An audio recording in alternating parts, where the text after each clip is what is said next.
السلام علیکم ورحمۃ اللہ وبرکاتہ۔ محترم ناظرین و سامعین، امید کرتے ہیں کہ آپ حضرات بخیر و عافیت ہوں گے۔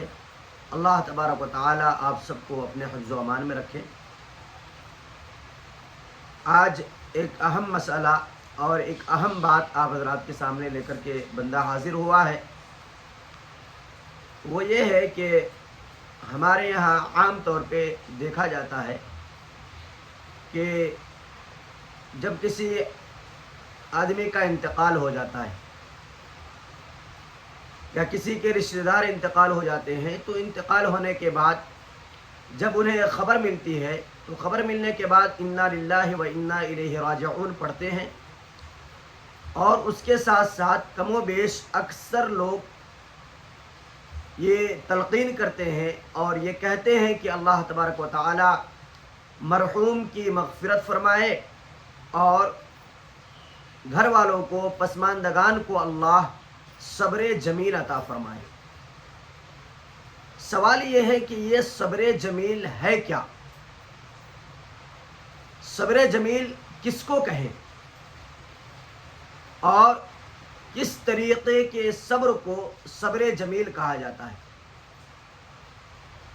تو اس سلسلے میں یہ بات اچھی طرح ذہن نشین فرما لیں کہ صبر جمیل وہ ہوتا ہے جس میں تین چیزیں پائی جاتی ہوں۔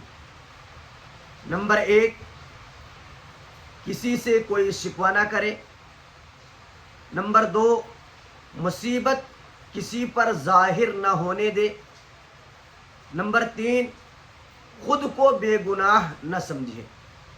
یعنی کبھی کبھی ایسا ہوتا ہے کہ جب انسان پر حالات آتے ہیں، پریشانی آتی ہے، مصیبت آتی ہے یا کسی کا انتقال ہو جاتا ہے تو وہ آپے سے باہر ہو جاتا ہے، وہ حد سے تجاوز کرنے لگتا ہے۔ تو اس طریقے کے حد سے تجاوز کرنے کو صبر جمیل نہیں کہا گیا، بلکہ صبر جمیل یہ ہے کہ انسان کے اوپر جب حالات آئے، پریشانی آئے، مصیبت آئے تو وہ اس مصیبت کو کسی پر ظاہر نہ ہونے دے، واویلا نہ مچائے، شور نہ مچائے اور آپے سے باہر نہ ہو جائے، اس طریقے کی آواز نہ کرے جس سے اس کی شخصیت پر آنچ آ جائے۔ تو اس طریقے پر کوئی کام نہ کرنے کو صبر جمیل کہتے ہیں۔ جناب محمد رسول اللہ صلی اللہ علیہ وسلم کے فرزند کا جب انتقال ہو گیا تو آقا علیہ الصلوۃ والسلام کے آنکھوں سے آنسو جاری ہو گئے۔ تو صحابہ نے پوچھا کہ اللہ کے رسول صلی اللہ علیہ وسلم، کیا آپ بھی روتے ہیں؟ تو اللہ کے رسول صلی اللہ علیہ وسلم نے فرمایا کہ یہ اللہ کی طرف سے ہے۔ اسی طریقے سے حضرت یعقوب علیہ الصلوۃ والسلام کا قصہ قرآن پاک کے اندر مشہور ہے۔ حضرت یوسف علیہ الصلوۃ والسلام کو ان کے بھائیوں نے جب کنویں میں ڈال دیا تو اس وقت حضرت یعقوب علیہ الصلوۃ والسلام نے اسی جملے کو دہرایا تھا اور کہا تھا فصبر جمیل۔ قرآن مقدس کے اندر تین مقامات پہ یہ جملہ آیا ہے اور تینوں کا خلاصہ یہی ہے، نچوڑ یہی ہے کہ صبر جمیل اس کو کہتے ہیں کہ انسان کے اوپر جب غم آئے، حالات آئے، پریشانی آئے تو وہ اپنے غم کو، اپنی مصیبت کو کسی انسان پر ظاہر نہ ہونے دے، واویلا نہ مچائے، شور نہ مچائے، آپے سے باہر نہ ہو جائے، نوحہ نہ کرے، اس کو کہتے ہیں صبر جمیل۔ اچھے صبر جمیل کریں گے تو اس کا فائدہ کیا ہے؟ تو فائدہ بھی سن لیں۔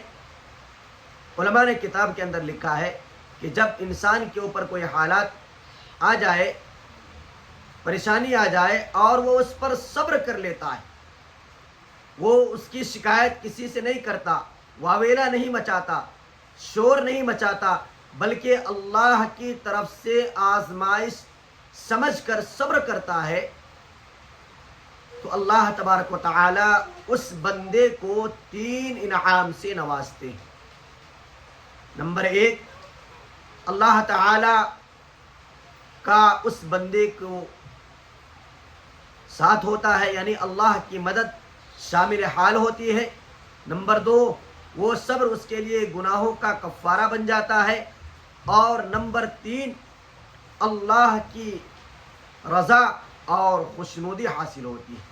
تو کبھی حالات آ جائے، پریشانی آ جائے تو واویلا نہ مچائے، بلکہ صبر و تحمل کے ساتھ، ضبط کے ساتھ اپنی پریشانی، اپنے حالات کا تذکرہ صرف اور صرف وحدہ لا شریک اللہ تبارک و تعالیٰ کی ذات سے کرے.